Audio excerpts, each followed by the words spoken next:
Hey guys, welcome to episode 6 of the Neowin podcast. I'm Rich Woods. And I'm João Carrasqueira. And this week was E3 week, so there's a lot of gaming stuff. Yeah, That yeah, a lot of stuff. We've officially reached the amount of episodes where I don't know which number we're on. But I think that's a good thing, we're still doing it after well, I guess it's episode 6, but it's technically the 8th episode, which is kind of cool, yeah, you we're know? almost 2 months at this, nearing Yeah. 2 months. Yeah, I So heard you got a new car. What kind of car I did you get? did, I did. Okay, I guess apparently American users will not recognize this, but it's an Oppo Vectra, or whatever you Yes. say. Yeah, so it's So 2000 car, still pretty old, but a little newer 2000. than my pre. Yeah, 2000's not too bad. You know, yeah, does it go on fire? Not yet. All right. Hopefully not. All right. Big improvement. Big improvement. So yeah, we had some a lot of gaming news from E3. So the biggest thing, at least as far as I'm concerned, is Project Scarlett. Right. So we got a few details about the Microsoft next gen Xbox console. Release time frame 2020, holiday 2020, and it's going to come alongside Halo Infinite. So which I'm. For Halo Infinite, Yeah, I've So heard. yeah, so what do you think? Okay, so it looks as you'd expect. I mean, it's expected because we've heard Sony tease their PlayStation 5 and they have a lot of that stuff, those super fast loading times. They've also talked Yeah, about yeah, 8K, 120 frames per second, whatever. 8K. Yeah. Well, I mean, yeah. So this falls I in noticed line that with you wrote. Sony. I noticed that you wrote in your article. Microsoft says Project Scarlet will be able to run 8K games, support up to 120 FPS, presumably not at the same time. Because there's no way we're getting 8K 120. Of course. But also SSD, right?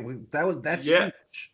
You yeah, know. that's pretty good news because I mean the Xbox One X that was 2017, right? And it's anyway, 2017 is pretty late to still be rocking an HDD. Yeah, yeah, yeah. And well, yeah. Everybody thought that the Xbox One X was going to have an SSD back when it was Project Scorpio, and we didn't have any kind of additional information about it, and then they put an HDD in it. So that's pretty cool. Yeah, Um, yeah, they say they created a new generation of SSD, and I'm not sure what that Whatever means. that means. Yeah. Yeah, and they so weird. And they're Yeah. using it as virtual RAM, which I think is also weird because I think RAM is faster than an SSD usually, right? I don't know, Yeah. man. It's going to have AMD Zen 2 CPU architecture. It's going to have the new graphics architecture with GDDR6 memory. So obviously it's going to be a custom chip, but it's cool because PlayStation's also using Zen 2. So um, I don't know, Yeah, yeah, they're These always very guys much partner on up with par. some. They are, yeah, yeah, yeah. They're both promising 8K games. So for all of us that have 8K TVs, Yeah, I gotta wonder if Microsoft's gonna push me to get an 8K TV to review this thing because they when I should just reviewed send you one. Just send you here's an the 8K thing, TV. they did that with the Xbox One X because they sent me an email. They're like, hey, the Xbox One X is coming out. Would you like to review it? And oh, do you have a 4K TV? Because if you're gonna review it, we'd really like you to review it on a 4K TV. And I said no at the time, and and they said, all right, so we can have Samsung send you a loaner, or we can get you some kind of deal. Which and I looked at the deal, and it was like your regular Best Buy deal, whatever they were offering, and so I took the loaner. And it was a Oh. 55-inch QLED TV, and it spoiled me. When I sent it back, I ended up going with LG OLED, but it's not like, if you ever think that you can't spend $2,000 on a TV, live with one for a few months, and then you know it completely spoils you. But yeah, I wonder if they're gonna try to get me to do this with an 8K TV. Maybe that'll push me to get an 8K TV. It, That's I assume that 8K quality is going to be similar to the 4K quality on the Xbox One X, and then what we're really focusing on here is like premium 4K quality at high frame rates.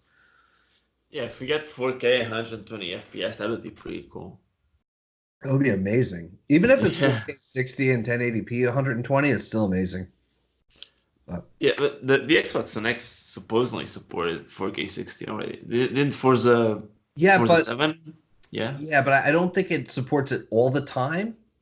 Um, with certain games, I'm not that familiar with it, but it's not as consistent as we'd like, I think. You know what I'm saying? That's always the case with consoles because like Yeah, the PlayStation 3 and the Xbox 360 could do 1080p, but most games ended up running at 720p, at least at the start of the generation. exactly. It is, so it's always like that a little bit. So So if they can give hopefully, us all 4K all the time, that'd be amazing. yeah, that's already a good start. Because even next year, I think most people will still be getting used to 4K. I don't think a lot of people will have 8K by next year. Yeah, yeah. Well, you know what's cool about 8K coming is that it lowers the price of 4K, right? So hopefully 4K becomes a lot more mainstream. 8K is a lot, man.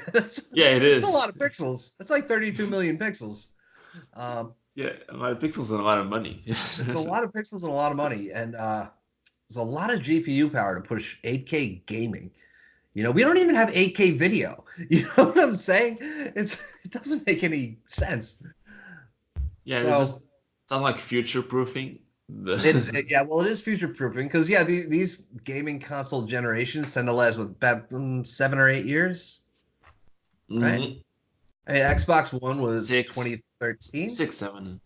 6, 7 Xbox One years. was 2013. Yeah, so yeah, 7 years in that It, case. it is an interesting market because there's nothing else in technology that's slated to last that long, and that's why Microsoft had to do some midstream refreshes, right, with the Xbox One S and the One X. Yeah, that's So always the case with a lot of consoles too. You look at the Nintendo 3DS, for example, got a couple of, well, yeah, mostly one power increase with the new 3DS. well, But Nintendo does it a little differently though, right? Because like for instance, the Game Boy lasted like 500 years.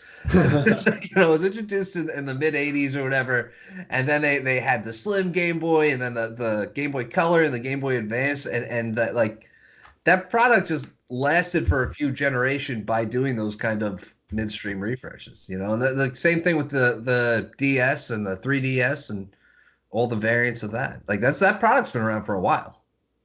yeah, I mean, technically, you have to consider, or should consider, the Game Boy Advance is actually a separate generation, just uses the same name, and then the Yeah. 3DS is also separate from the 2DS, because you can't play 3DS games Thank on you, the Mr. DS. Nintendo. But yeah, there Yeah. there are midstream refreshes on most consoles, really, but not usually increasing power. I guess Nintendo did that with the 3DS, and now Yeah. Xbox did it, and Sony did it with the PlayStation 4 too, actually. Yeah, yeah, yeah. We have the PS4 Pro, and yeah, It's because we but got into a point where the computer market is evolving so quickly that consoles quickly become, they're perceived as significantly less capable than PCs. well, they are. So I Yeah, so they want to do that refresh to keep yeah. them a It's little more relevant. speaking about PC gaming versus console gaming, and like I do both. Obviously, I got an Xbox, I got a gaming PC with an RTX 2080. It's a beast. I love it. But PCs are always more capable. They obviously they're refreshed more often. You can get those top end parts. I And they're more appreciate. expensive too. Oh yeah, of course, of course. But what I appreciate about consoles is that you buy a box and you buy something for this box and it's built for this box. There's a certain simplicity to console gaming that I really appreciate. Yeah, for sure. That's a clear advantage. It's Yeah, yeah, if you're a hardcore dedicated gamer, that I understand that a lot of people will probably prefer to So invest the time speaking, and money in building a PC, but consoles are just easier for the mainstream audience, I think. yeah, yeah. So speaking of things for this box, um, Project Scarlett is supposed to. They said it supports 4 generations of Xbox games. Yep. And that's pretty incredible. So that means well, it means obviously Xbox, Xbox 360, Xbox One, and Scarlett. So it means that they're considering Scarlett to be a new generation of games. Because I've heard some people refer to Scarlett as another member of the Xbox One family. But 4 generations, that should imply that there will be games for Scarlett that won't work on Xbox One. You know, it is its own generation.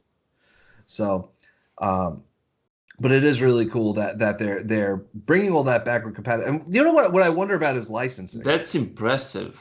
It's very impressive. I wonder if, now that you mentioned licensing, I wonder if the deals they made to get games on the Xbox One were already forward-looking, and they were already preparing to have those games also on the. That's exactly what I was wondering. I was wondering the exact same.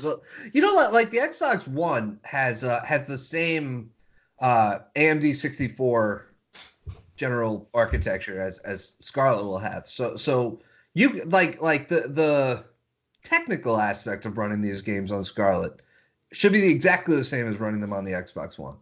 But I do exactly what you said about licensing.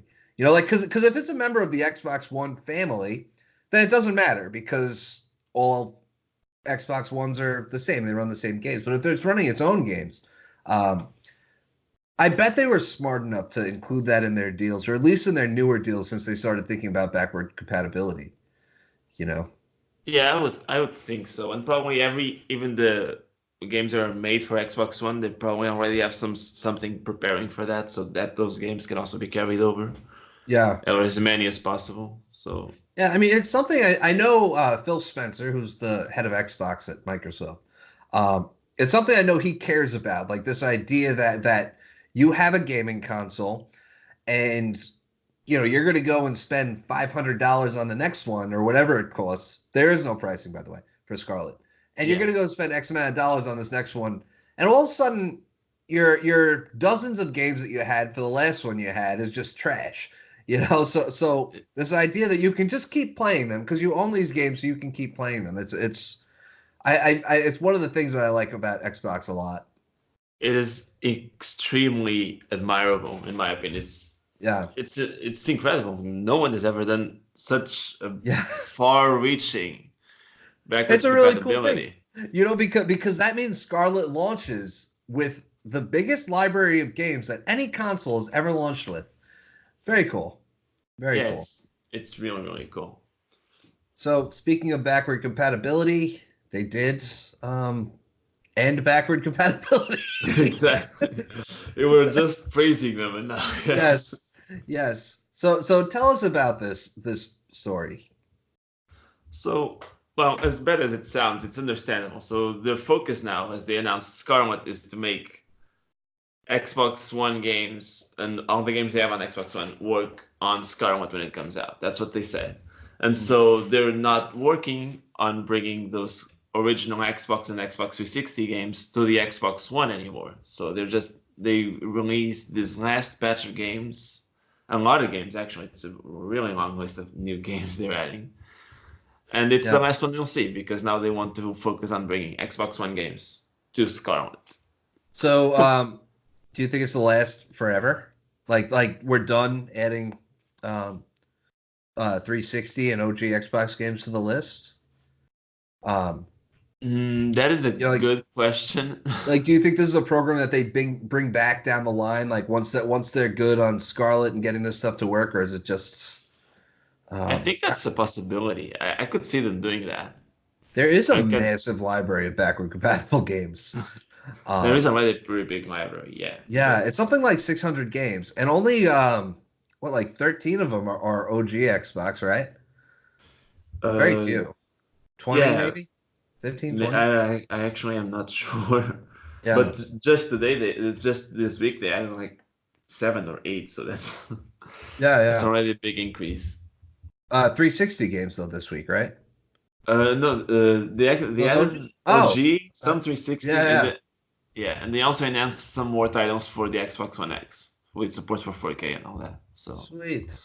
it is a Sweet. big list of releases in here. So if you from the OG Xbox, we have Armed and Dangerous, Indiana Jones and the Emperor's Tomb, Sphinx and the Cursed Mummy, Tom Clancy's Splinter Cell, and a bunch of Splinter Cell games.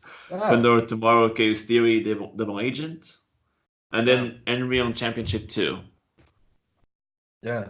You know what's So cool is that's that the original Xbox was x86, if I'm not mistaken, and then 360 was Power PC. So like it should technically be the most work to get 360 working on the new generation. Like OG Xbox should be pretty simple. I bet it's, like we talked about licensing issues for these old games. You know. But I suppose it's also a matter of how many good games they are. Yeah. How much people cared about the Xbox 360 because the 360 sold a lot. I think it actually outsold the PlayStation 3 for the first few years. Oh yeah. Yeah, And I think the 360 won that generation, yeah. yeah, I think so. So, And the they OG totally Xbox. screwed the Xbox One. Yeah, that was unfortunate. But they Yeah. seem to have learned their lesson, so that's good.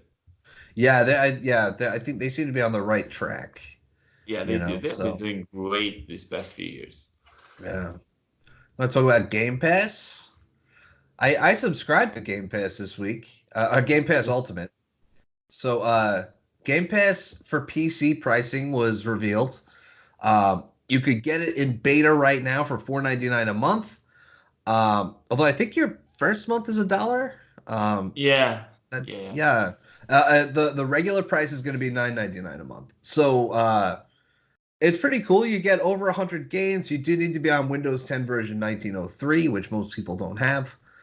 Um, and then if you have Game Pass Ultimate, which everybody should get, it's $14.99, and that includes Game Pass for PC, and Xbox Live Gold. That is an insanely good deal It's a because you're great deal. basically Yeah.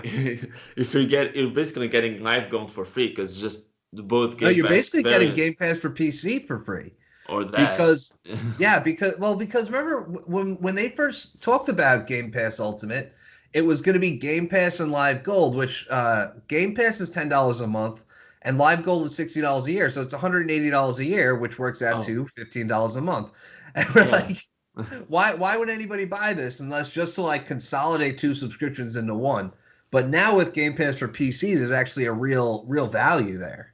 Yeah, So that's a really nice deal. yeah, I went and I downloaded Metro Exodus. And here's another thing that's very cool. Here's a tip for anybody listening, is that if you stock up on your Xbox Live Gold, which is the cheapest Oh, I Xbox was about to they mention have. that. Yeah. Yes, yes. I saw that on Um, Twitter. yeah, so you they add all those months onto your Xbox Game Pass Ultimate subscription. So And yeah, yeah, I and all you signed have up. to do is that. Oh, sorry, yeah. Go No, ahead. I signed up and I don't have to pay until October 2020. Wow. Oh yeah, I didn't Wow. even know how much time I had left. If I had known, I would have bought like 5 years of Xbox Live Gold. You know? That is, Yeah, it's just a great deal because you could just pay that $1 for the initial month, and then everything you have is upgraded to Ultimate, and then not to yeah, pay anything else. I yeah. think I that's did. it. Yeah, and it's all automatic. You sign up for Game Pass Ultimate, and it just converts. So it just happens. It's very Yeah, cool. you can get Game Pass Ultimate for the price of Live Gold for Yeah, years. It's crazy. yeah, yeah. So the reason you need 1903 for Game Pass for PC is because 1903 is when they introduced those mysterious gaming features that we talked about a few weeks ago, which turned out to be Win32 games in the Microsoft Store. So you do need that. Yeah, You should still be able to play the Xbox Play Anywhere games with regular Game Pass, though. yeah, but I mean, I don't see why that would stop working. But Right, right. But yeah, it's pretty cool. I can't wait for Halo Master Chief Collection. Gears 5, Halo Infinite, I'm sure. Um, yeah, very cool stuff. It's just so cool that like we were talking about that you could buy an Xbox and just sign up for a small subscription and just have access to this vast library of games. And yeah. It is. Yeah, it's objectively, it's great. We talked about this from a very subjective standpoint. Yeah. But Well, listen, objectively, it's a we were fantastic talking game. about how I hate Nintendo's lack of services, right? Because the hardware is great, and I get very frustrated at what I can't do with it because of Nintendo's lack of services. You know, Yeah. it's a great product. It's just like I feel like Nintendo is stuck in like 2006, you know, and they could really take advantage of that if they rethought things a little bit, you know. There are some things that are so exaggerated. Why don't we have Netflix? We've been talking about Netflix since Yeah. that thing came out. That's Have Hulu. yeah, we have Yeah. Hulu, Yeah. but Hulu is available in like 2 countries all over the world. I think it's You just know, the US, the UK. That's it. you know what the Switch doesn't have? Game Pass. Xbox Game Pass. So so Phil Spencer did an interview and he basically he didn't say that it's not coming to Nintendo Switch. In fact, he kind of implied that it'll happen at some point, but um he basically just said it's not a priority right now. And I'm glad he said it because I feel like every time there's an Xbox event, I'm like, all right, this is it. This is when they're going to say it. We've all been waiting for it. That's true. Yeah, like it was rumored a couple months ago, and you know, I was hoping they'd announce it at E3, and they didn't. So Yeah, that is unfortunate. you know, Yeah. like he mentioned the idea of all the Game Pass library coming to the Switch, and that it's not a trivial task. Right? I get that. The Switch is substantially less powerful than even a base Xbox One, which is fair. It's it's an ARM architecture. Yeah. So yeah, not the easiest thing in the world to do. He said, you know, they could do streaming, but well, see, all I really want is like not to pay for the games that I have on Xbox again on the Switch. You know? Yeah. That wouldn't make any sense. Yeah. And so it's like that's the thing. Like I don't need the 100+ games, but the fact that I pay for access to Cuphead on the Xbox One, it would be really nice if they said, all right, you have Game Pass, you can play it on the Switch too. You know? Yeah, that would be nice. Yeah. But I would assume that they're always gonna do streaming at least for the bigger games. Stuff like Cuphead, of course, is on the Switch. That maybe they could find a way to link it to the eShop. That'd be interesting. But Well, for the most part, yeah. Yeah. If they bring xCloud to the Switch, I don't see any reason why you wouldn't have access to your entire library. Yeah, exactly. That's what I've been expecting at least. xCloud, and Yeah. yeah, like you said, the priority now is Android, and that's understandable because Android has billions of devices. So as cool as the Switch is, you gotta go where the market is. Yeah. First. And I know I've been saying this a lot on our shows, which is that mobile gaming is huge, which is that people, all these companies want to be out at the front of mobile gaming because there's so much money there and it's growing by massive proportions, you know. Yeah, it just keeps growing. People spend a lot of money on mobile games. Yeah, well, you look at mobile, and mobile continues to get better, and we've known for like 5 years that this PC in our pocket is going to be most people's main PC. So the experience keeps becoming more robust, and the same thing applies to gaming. You know, like if you don't think that it's going to get there, like it's going to get there. So Yeah, everybody wants to be at the forefront of that. So yeah, Android makes sense. Yeah, it's a natural first step. It's the most important market right now. So yeah, and he did say he did not mention iOS, but he said Android was such a priority because it's such a challenge because there's such a diverse range of hardware. iOS is not a diverse range of hardware, so I mean it's I assume that's easy. Easy, I mean, by comparison at least. Yeah, by comparison, I'm sure it's much easier, unless Apple has some weird restrictions, which is always possible with Apple. You know. That's true. Yeah. So xCloud, they did talk about xCloud, but barely. Like, we don't even have an article on what they said about xCloud because there was like almost nothing new. We expected so much more. Yeah, we when after Google announced Stadia, they had this Yeah. Phil Spencer had this letter saying, "Oh, go big at E3 and whatever," and then like all Yeah. I heard was that small mention that in October we are gonna be able to preview it or something. That was it. That is the only Yeah. thing I heard. Well, there's a couple things they said. Well, we've known that it was going to run off of basically Xboxes on a server rack, right? They said that a little while ago that that's kind of how it's set up. So he also said that your own Xbox can be your server. So if you're using your own Xbox to stream to your device, that will be a free service. Um, That's if you're cool. using Microsoft servers, it will cost money. So they didn't say how much money, obviously. Yeah. But if it's included in like Game Pass, or even if it Game brings Pass Game Ultimate. Pass, It, yeah, it Game Pass Ultimate, yeah. it would make so much sense, and I think it has to be. You know, could you imagine if it was like pay per hour or something? Ugh, Or pay per no. data, or it's like here's the thing.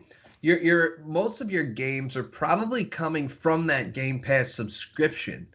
So it really makes sense to bundle it in there. I just hope they don't have like Game Pass Ultimate for like 19.99. It's like, the whole point of Game Pass Ultimate was to consolidate subscriptions and make a much more simple offering than we're getting. So that would be nice. Yeah, let's hope they do the right thing. They have to be better than Stadia, please. Just Yeah. anyone. Stadium could be good. It just won't be. Exactly. There are no games. There are no games.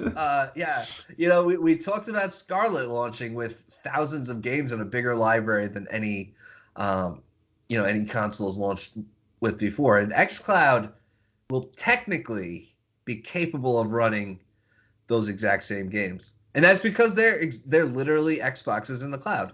So, Yeah, so it so there's sounds. yeah, there's no reason it couldn't. Um, Again, licensing might be an issue. They did not specifically ever say that you'll be able to run all Xbox games from the cloud, but I hope you do. I hope it'll be great. And at least the most recent ones, like we were saying earlier, I hope they already had the licensing prepared for that future. Let me ask you something. Do you think how much faith do you have in the game streaming concept in general? Well, people say it's the future, and I'm Is it? inclined to believe, I Yeah. mean, that it's probably to some degree a big part of the future.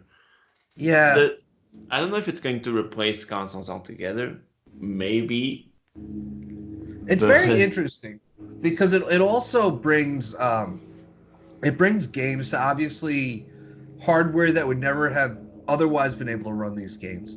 Like when Qualcomm announced the Snapdragon 8CX, they made a big deal about saying it's on par with a Core i5, a 15-watt Core i5, and I said, well, when are you going to make the chip that's on par with the 45-watt Core i5? Gaming PCs. When are you going to compete for what? Like obviously you're trying to displace Intel completely, and they said, well, that's not our wheelhouse, but maybe with streaming, you can do this kind of thing.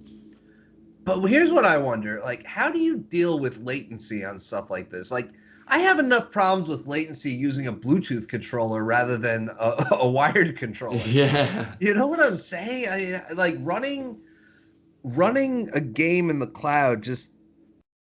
I just, I don't know. I don't know.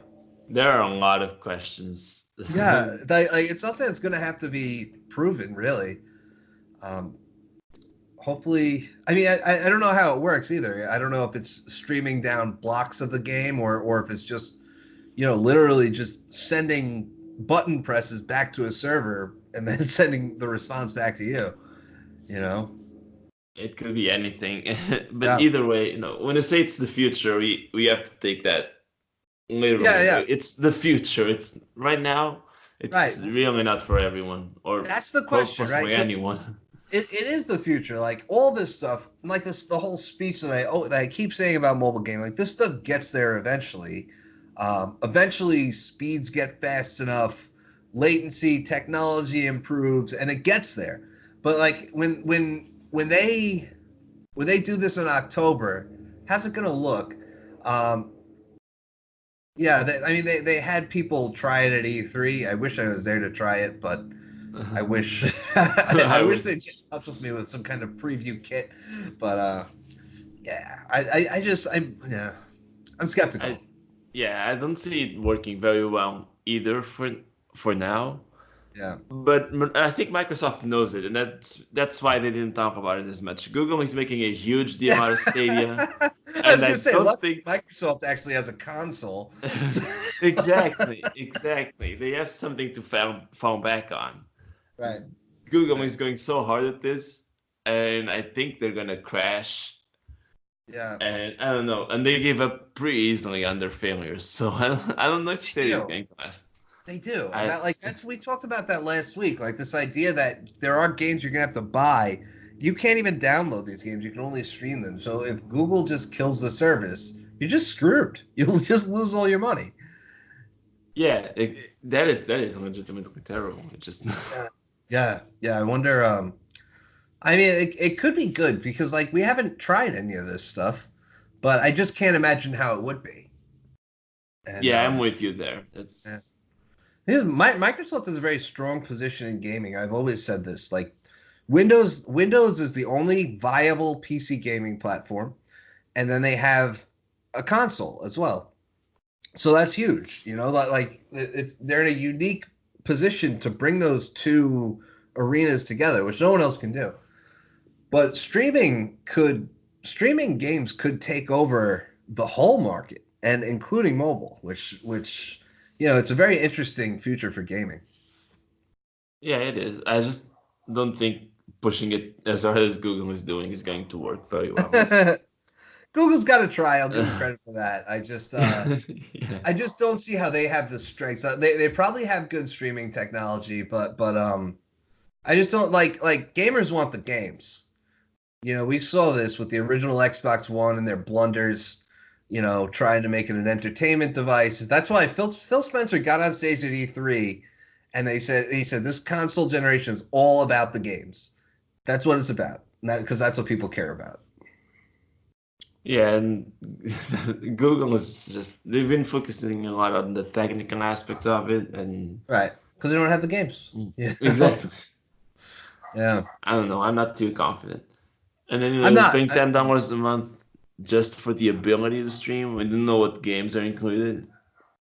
Yeah, right. So Right. Well, yeah, well, there are some games included in the subscription package, right? yeah, Destiny 2 is one of them, Oh, but right. Yeah. Yeah. I don't know. I don't know how many. And then you have stuff like Ubisoft announced their Uplay Plus subscription service, which everyone has now, their own. And Oh, Uplay Plus is actually coming to Stadia, so you can get those Ubisoft games on Stadia. really? Thing Interesting. is, yeah. But the thing is, you're paying $15 a month for Uplay Plus on top of the $9.99 for Stadia if you're using the Pro version. Right. And then Right. you pay $15 a month for Uplay Plus, and it's supposed to give you over 100 games on PC. But how many of those are going to be on Stadia? And you're going to be paying $15 a month for 6 Ubisoft games, 7. I don't know how many Ubisoft games are going to be on Stadia, but I There can't are, imagine that. yeah, there are I too can't many imagine. game subscription services. Yeah, there are too many. Yes, It's crazy. and and I don't know. I don't know. I feel like you're gonna be paying $15 for Uplay Plus, and you get like 10 game stops on Stadia. So because I can imagine all those 100 games that Ubisoft announced that are going to be on Stadia, they're going to be on Uplay for PC probably. So I Right. don't know. Right. Interesting. Yeah, there are too many. So, I just canceled EA Origin Premiere, which I was paying $15 a month for, and the reason that I was paying for that was because I've been reviewing a lot of gaming PCs that have RTX graphics, so I've been playing Battlefield 5. and it was easier to pay $15 a month and pay whatever it is for the game. And then Game Pass Ultimate came out for that same price, I might add. Now I got Metro Exodus, and that has ray tracing and stuff, so I can just use that. I'm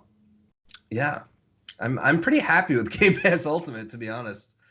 I've got it for free for like the next year and a half almost. And and it's got tons of PC games. Like what's to complain about here? Yeah, I think it's better because you're not restricted to games from just EA, because EA has a few cool games, but it's just one or two franchises that people care about. And then yeah, exactly. I guess we're gonna see companies with their own subscription services and wanting to keep some of their games exclusive to that, but whatever. I'm not picky with games, man. I'm not a huge gamer, so like it's not like that new game comes out and I got to get my hands on that. So you offer me a selection of 100 games to choose from. I'm gonna find something that I really love, and I'm gonna play that, and I'll be happy with it. Yeah, that's fine. That's. Yeah. If you're good with it, we're all different. All right, so we got a new. Let's finish up Xbox at E3 with the new Xbox Elite Series 2 controller for $179.99. It has Bluetooth and USB Type-C and other stuff. USB Type-C is nice. That's all I care about was those two things. Well, no, it's not all I care about. The other thing I care about, they did not add. What is it?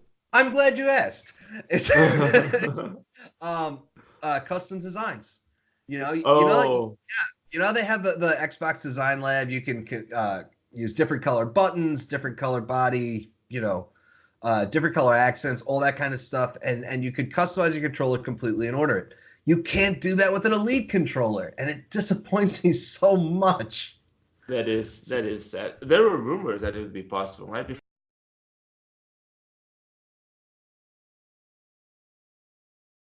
They come out with all these custom controllers, and I look at these things and like, I would totally buy that if it was an Elite controller, because I have the first gen Elite controller. I love it, and it spoiled me for other controllers. So like, I can't buy the other controllers because they all suck in comparison.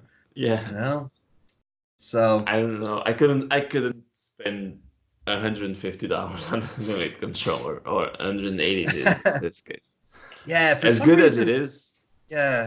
Yeah, when I bought mine, I don't remember. I don't remember if I bought it from Best Buy or if I bought it from the Microsoft Store. But for some reason, like I had a bunch of gift cards or something, and I just went and got it.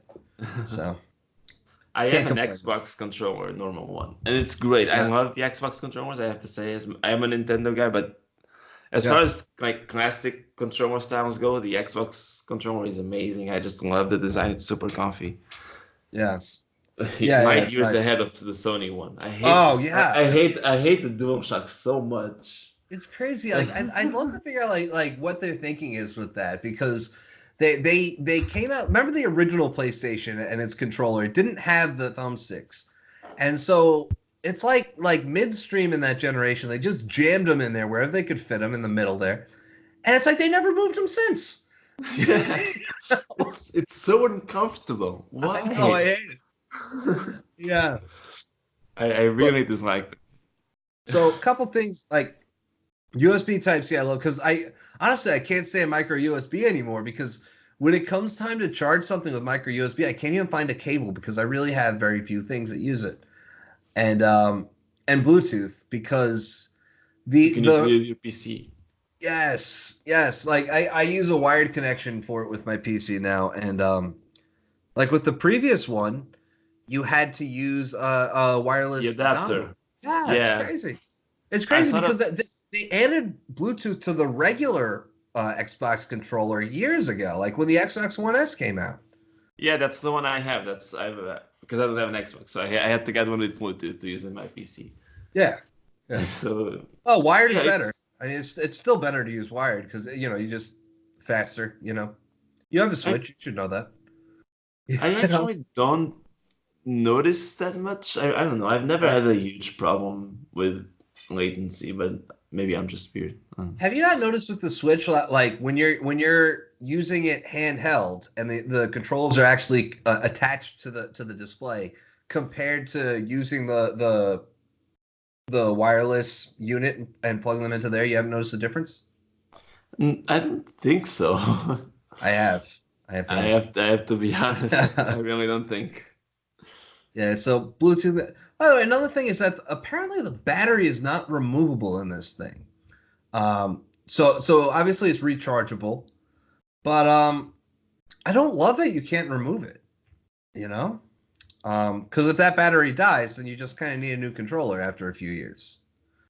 Yeah, that is unfortunate actually. Yeah, I was gonna say I prefer the rechargeable one, but yeah, if you can change it yourself, then that's a problem. Well, here's the thing, right? With a regular Xbox controller, like you put was it two AA batteries Yeah, that to goes the in there? ways. Yeah. They also sell a rechargeable battery pack, right? That just pops into that Yeah. battery slot. So Yeah, you just yeah. pop that in there and it charges up the same way this charges up. But if that battery dies, you can just go buy a new one and the controller lasts even longer. You Yeah. know, lithium Yeah, ion that batteries would be die the after what? yeah. That would be the ideal solution to be able to swap them out. I don't know why they don't do that, but Yeah. Yeah, like they could have just shipped it with like I've always thought that they should ship these controllers with the rechargeable battery pack, but they could have just done that. yeah, they could. So They're one a seventy nine questionable ninety decision. nine. Yeah, it's a lot of money, but you got this. I was interested, as in I thought it was cool because it has adjustable tension for the analog sticks. Was that Oh, in the original one? I don't I know. You can just like don't think so. I don't yeah. know. So basically, you pop out the analog stick, and then you have Mhm. this little sort of key or tool or whatever it's called, like a screwdriver or something, and you pop it into the place where the analog sticks were, and you can tighten them or loosen them so Cool. they move more or less. They require Nice. more force, I guess. I think that's Nice. interesting. I don't know. I'm not the kind of person to need something like that, I'll tell you but my favorite things about the current Elite controller. One is the D-pad that's on there. Um, you notice how instead of just the arrows, it's a round thing, so it's easier to point diagonally than it oh is with the yeah. regular. Yeah. Also, the metal triggers on the bottom; those things are great. And it took me a little bit to get used to it, but those things are phenomenal. Yeah, it's one of those things. I'm not sure I could see any use for it, but if I tried it, I probably would. But like just thinking about it, I can't think of anything useful to do with them. You know what? I couldn't find a use for it either until Cuphead came out. And Cuphead's a Uh, game where you kind of want to have your finger on the trigger the entire time you're playing. So oh, so like you're constantly firing, so you can just hold that down. Or if you don't have an Elite controller, you can like remap the controller to use one of the triggers on the front of the controller. But otherwise, because otherwise it has you press X, so you kind of have to take your finger off of it to oh, jump. So like yeah. yeah, it's a cool feature. It works out pretty well. Oh, that's cool. I I I can't play Cuphead. I don't trust myself. I get really frustrated when I lose in games, and everyone says Oh, you Cuphead will is hard. So lose. You will so lose. It's yeah, very hard. no, I It's am it's not. very old school though. I love playing. I was playing Double Dragon 2 recently because it came out on the Switch, and it just reminds me of old games where like newer games like Halo, you got to play for like 12 hours straight to beat it. You could beat one of these old games in like an hour maybe, but you just die and you have to go back to the beginning. you know it's crazy, and like they had that kind of replay value where you just keep playing until you win. and Yeah, but if you're really good, you're done with the yeah, game in an hour. But I'm not um, really good. I'm really not. no, but that's kind of what Cuphead's like, where you just you just keep trying at this level until you beat it. And I think I'm about 55-60% of the way through the game, and every once in a while I pick it up and I beat a level and I put it back down again. One day I'm gonna beat it. One day. One day, eventually. Yeah. My problem is I can't stop. Like if I lose, I just have to keep going. It just makes me more frustrated. Yeah, you either love or hate the game, Yeah, and you I'm hate it if scared. you're You hate it if you're the type of person to like throw your console at a wall. You know, I if don't you do can, that. if you're the type of person that will keep playing and then really appreciate that rush when you finally beat the level, you know, that's what I like. Except you know what happens is like you spend like an hour beating one level and then it gives you like a D plus and you're like, what the, you know? Oh, when that happens, I'm just like, you know what? I'll take it. Nope. Yeah, And then exactly. I'm Yeah, done. Yeah, I don't play it again and try to get a better score. No, I take the D plus and I keep going. exactly. That's the only solution. Do they have do they have Xbox Live integration on the Nintendo Switch version yet? I think so. They announced it when they announced the game, so I'm assuming so. I don't have They the said game. coming soon though, right? Didn't they announce the game and then they said Xbox Live coming soon? Did they? Because yeah, because I'm willing to buy the game on Switch, but only if I can keep my progress from the Xbox version of the game. You know? I don't see that happening just because Nintendo is kind of weird. Well, I mean, if it's got Xbox Live integration, it might sync my progress. You know? Yeah, I would assume so. But I would I hope can't so. say for sure. Yeah, Yeah, I maybe can't say I'll. for sure. Yeah, yeah, I'll try to find out. All right, that's Xbox at E3. Let's talk about Google and the Pixel 4. It has a square camera. Next story. Yeah, that's it. Yeah, let's just keep going. It is really weird though. So Google, there were a bunch of leaks about the Pixel 4, which isn't going to be announced until October. And Google just tweeted it out. They had a render that said, "Well, since there seems to be some interest, here you go. Wait till you see what it can do." Hashtag Pixel 4. And it's weird because nobody comments on rumors. That's like rule one for PR. So Google just threw it out there. It was great. That was that was unexpected. I mean, Yeah. it's So interesting. big design changes though. Square camera module with You dual think? cameras from the company that said that we do not need dual cameras on phones. I thought they were just gonna go to three so they could stay true to the word. You know? Yeah. Yeah, we don't need two. Just Yeah. it's one or three. Just, Yeah. Right. no, there's no other option. Is that there's no two tone design. This device is all black, so the design language change, and Yeah, that's about the it. Pixel phones keep getting a little more bland with each generation. Yeah, well, Because people always hated that two-tone thing, though. It's weird. I don't know. I think it was interesting just because it was different. Yeah, The Panda, the Pixel 2 had that Panda camera. I think that was interesting. I thought the 3A was particularly interesting because it was made of plastic, and it looked exactly like the glass Pixel 3 with like very minor differences to the feel of it. Um, and I looked at these two phones next to each other, and I'm like, why did we make this out of glass at all? Why? You shouldn't use glass if you don't have to, because someone drops it, the back breaks. So like seeing it made out of plastic and looking the same, I'm like, wow, they could have just done this. But then it would be fancy. I guess, yeah, Yeah. yeah. So that's, I mean, obviously it's gonna have a Snapdragon 855. Apparently they're gonna go with 6 gigs of RAM this year instead of 4, which is a moderate upgrade. Yeah, it's about And time. I think most phones are doing that now. should have big bezels. Apparently they're getting rid of the notch and just using a huge top bezel. So there's that. Just bucking trends. Really, they don't care. Yeah, yeah, they don't care. I've seen some. So there's been some really cool stuff with companies getting rid of the bezel with, Huawei doing the hole punch display, OnePlus with the pop-up display, with pop-up camera, and Yeah, it's like there's some really nice solutions out there. I don't know. and then I Google's just like, no, Yeah, I'm good. I'm I good. also don't hate bezels. I feel like this quest to have narrow bezels is form over function, and especially on the sides. You ever pick up a phone that like a Galaxy S10 Plus or something that has the curved edges, and you try to use it with one hand, and you're just accidentally touching the sides of the screen? Like it's complete form over function. I would assume that that probably happens. I have not It experienced it does. myself. I can I've tell you with tried. certainty. But yeah, I also don't mind bezels that much. I mean, Yeah. We've gotten to a point where they're very, reasonable. You're not Yeah. seeing the huge bezels we used to. Yeah. So that's a But Pixel 4. yeah, not very, Yeah, I not don't know what very to tell. interesting. Yeah.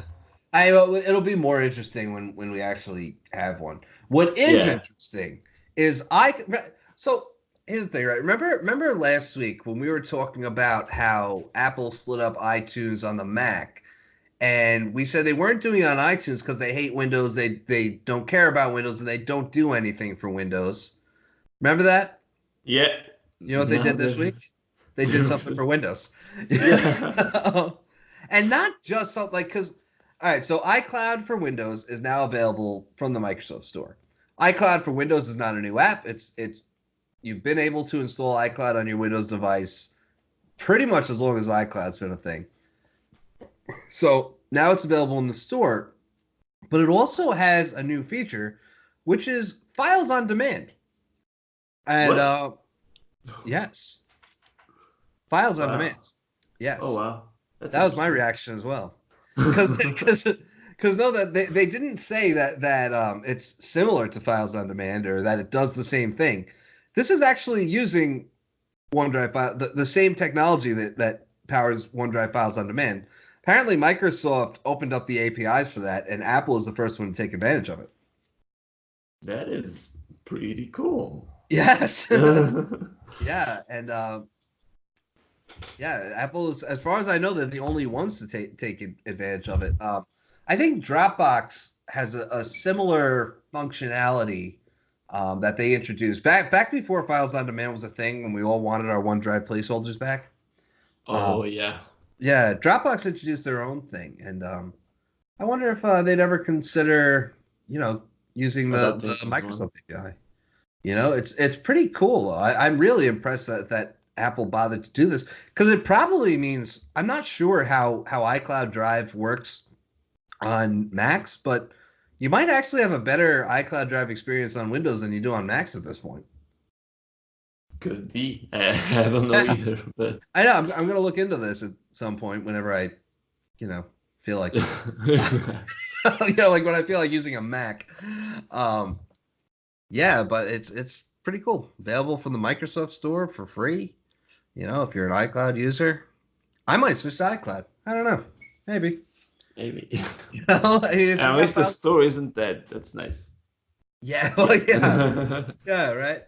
Um, I say that because um, when I record a video with my iPhone, and sometimes I do that for YouTube videos, um, it's very hard to transfer it to a Windows PC. Um, the only you can't use a wired connection. That just doesn't work. Um, or it's very hard. So I'll end up uploading it to OneDrive and it'll take forever. And then I have to sync it on my PC. And if I just upload it to iCloud, it might actually make the process better. Maybe because OneDrive is pretty bad at speeds, right? It's It is uploading very and bad with downloading. speeds. Yeah. Downloading seems to be very fast, but uploading just doesn't do it. I don't know why. So yeah, Yeah. iCloud on the Windows Store. You do need to be on Windows 10 1903, or more specifically, build 18362.145. That That's is oddly specific. it is oddly specific. And but that's what you need. That's what it says in the Microsoft Store. So pretty cool stuff. Interesting. Yeah, Yeah. it is. Pretty nice.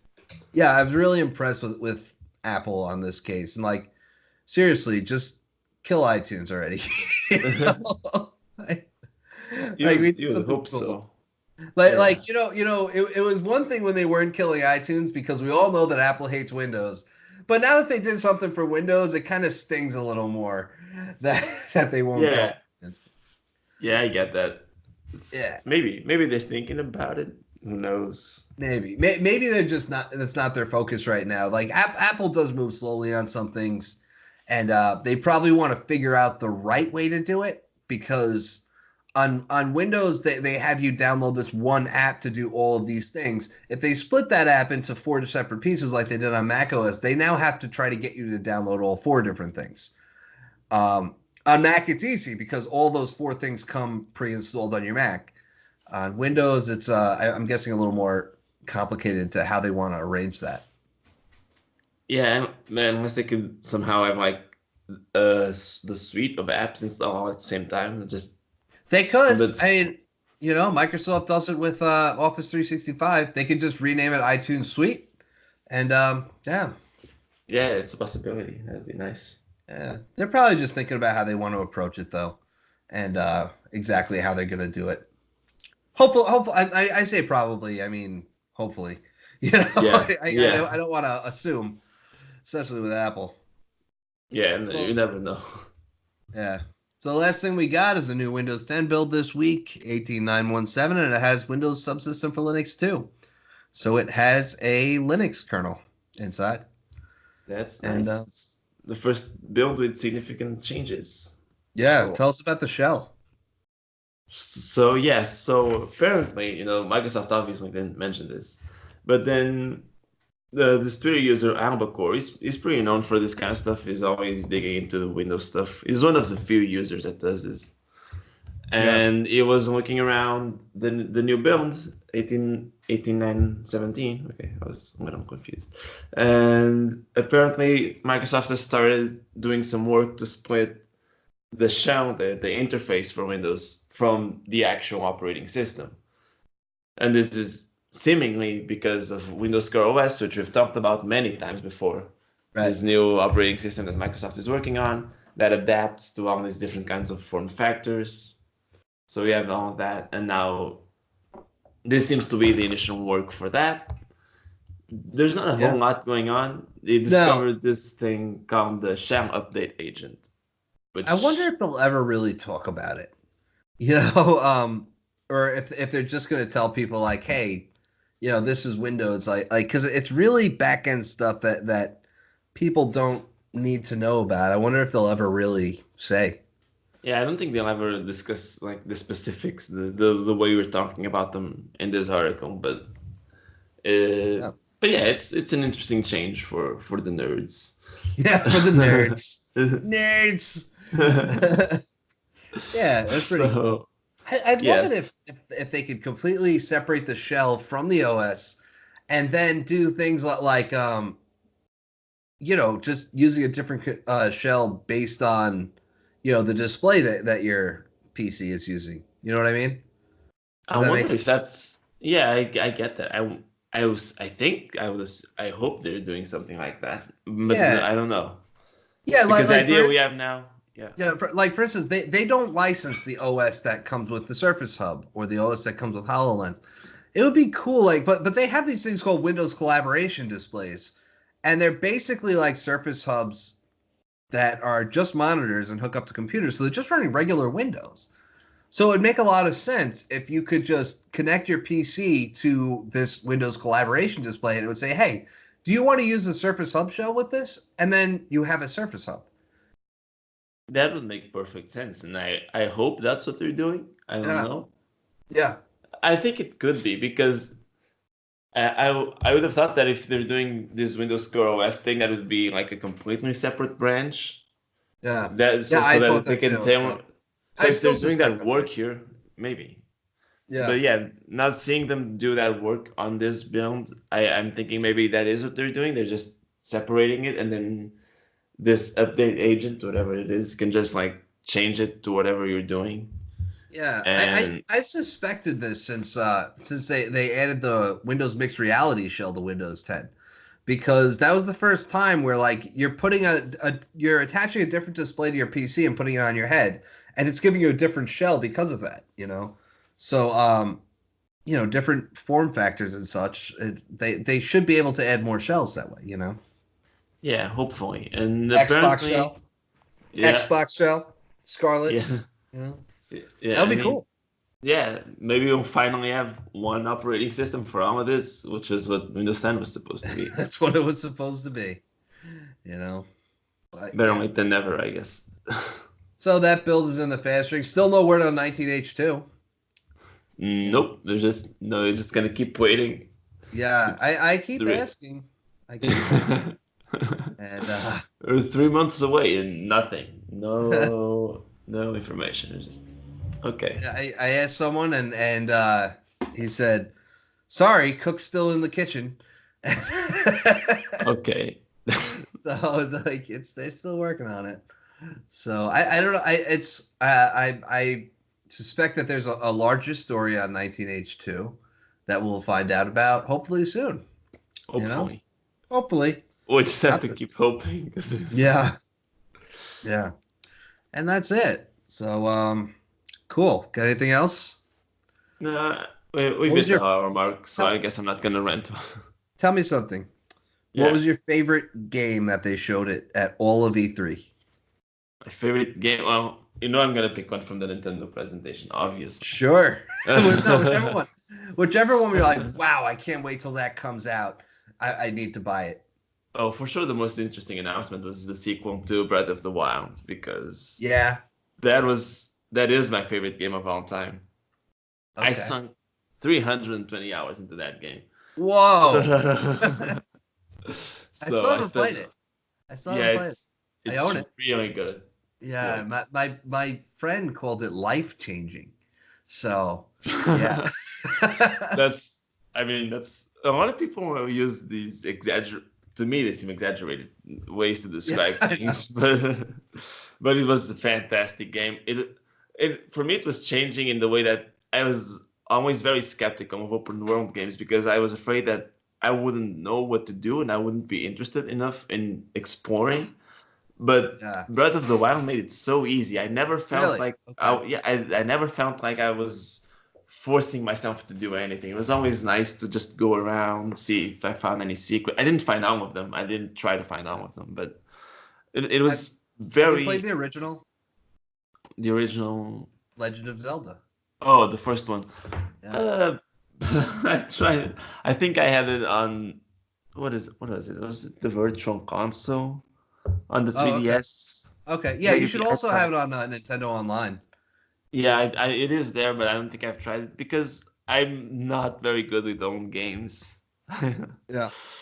I don't know. Yeah. Some of them don't age very well either. Yeah, that So one does though. It's weird like I think that our gaming habits have changed though because like when I go back and I play that original game, I sit there like how did I play this when I was a kid? You know, yes, cuz like how did I just explore and find stuff and not get just bored and frustrated? And yeah, exactly. you know, and our habits have changed. But you know, I still have my old NES game atlas that told me where everything was. You know, it's like a 20-year-old book that I had, 25-year-old book. It's pretty cool. But and then there was a Link's Awakening too, right? Yeah, that's. I'm also getting that one. I'm not as like excited for that because Because it's it's an Breath old of the game. Wild. But no, it's just because Breath of the Wild is really good. I mean, But obviously my favorite game was Halo Infinite, yeah, even though I'm disappointed that they still haven't showed any gameplay for it. It's just been no, they cinematics. haven't. I just all I know is that I better not be playing this game on an Xbox One X like a savage. Yes. I have to have Scarlett on day one so I can play Halo with the best experience on day one. But you Um, also have to get the 8K TV, man. yeah, of course, of course. So this will be like a $3,000 investment, but totally worth But it. Yeah, I mean, you know what's weird about E3 to me though is that. By the way, I didn't watch all of the Nintendo event, as you know, yeah, the internet because messed up. yeah, because my internet crapped out for like 5 hours. Um, Oh wow. yeah, it was terrible. Like, that's the thing. I could use a hotspot to work, but I wasn't going to use the stream video. Yeah, Yeah, understandable. just because I do have a data cap. But the thing about E3 to me though is that they announced all these games. Like I think Xbox had like 60 games. You know, Google had like two, and but but Yeah. but they announced all these games and they're all coming out next year, you know, in 6 months. And by the time they're out, I forgot that they ever happened. Like I watched the trailer, I get so hyped. And then Yeah. by the time they come out, it's like, oh what? Oh, this game's out already? Oh, okay. Yeah. You know? That happens sometimes. You know what? They've said before that they're very against making announcements so far away. They did that once with Metroid Prime 4 and we're still waiting on that. Yeah. But So When is so? I assume Breath of the Wild 2 is coming next week then. Actually, that's again another exception, I guess. But they usually don't. Did they say when? No, they said it's in development. It makes it seem like it's gonna be at least 2 years. I don't know. Gotta be, yeah. Well, because I mean, generally when they don't show gameplay, that means gameplay is coming at E3 next year. As far as I can tell, I don't know if that's a rule, but yeah. So I think best case scenario, Breath of the Wild 2 is late next year. Best case scenario. Yeah, maybe holiday season or something. Yeah, but that's really the best case scenario. I don't think it's gonna be any sooner than that. That for sure is not gonna happen. Jeez. If it comes out at the same time as Halo Infinite, nothing's gonna get done on Neowin. No one's gonna work. Nope. Yeah. But yeah, there are a lot of games on Nintendo's presentation that I like. Yeah, I wish I saw the whole presentation. That was such a bad day. All right, you don't even know, because like battling with the cable company and battling with things just broke, man. My internet went down. I pulled out a cellular PC. I have an Intel one with a Core i7, 32 gigs of RAM and a terabyte of storage and a 4 gigabyte AMD GPU. And then the cellular driver didn't work. So, wow. So I just couldn't connect to that either. And so, yeah, I was so mad that I ended up using my phone as a hotspot. And for some reason, it wouldn't connect to my main desktop. So I ended up using that laptop with my phone as a hotspot. And then, like, I got an email from Optimum.